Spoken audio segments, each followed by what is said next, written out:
Football বিশ্বে Jose মরিনহোকে বলা হয় দি স্পেশাল ওয়ান। তার কৌশল, ক্ষুরধার মস্তিষ্ক এবং আত্মবিশ্বাস অনেক অসম্ভবকে সম্ভব করেছে। তবে 2009 সালে ইন্টার মিলানের ড্রেসিং রুমে তিনি যে ভবিষ্যৎবাণী করেছিলেন তা আজ ফুটবল ইতিহাসের অন্যতম সেরা এক গল্প।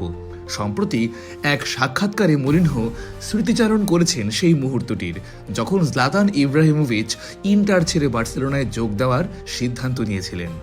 ঘটনাটি ছিল 2009 সালের দলবদল মৌসুমের।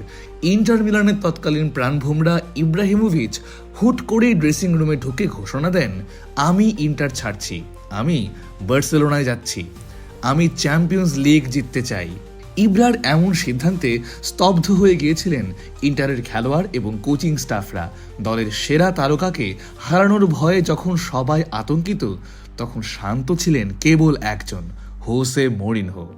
মরিনহো ইব্রাহিমোভিচকে সরাসরি বলেছিলেন, তুমি হয়তো চলে যাচ্ছ, কিন্তু চ্যাম্পিয়ন্স লিগ আমরাই জিতব। সেই সময় ইব্রা তার কোচের এই কথায় বিশ্বাস করতে পারেননি, কারণ তৎকালীন ইন্টার মিলানের চেয়ে বার্সেলোনা ছিল ইউরোপের সবচেয়ে শক্তিশালী দল। কিন্তু মরিনহোর মাথায় তখন অন্য পরিকল্পনা কাজ করছিল। তিনি জানতেন ইব্রার বদলে কাকে আনতে হবে। ইব্রাহিমোভিচকে বার্সেলোনার কাছে ছেড়ে দেওয়ার বিনিময়ে মরিনহো দাবি করেন স্যামুয়েল এতোকে।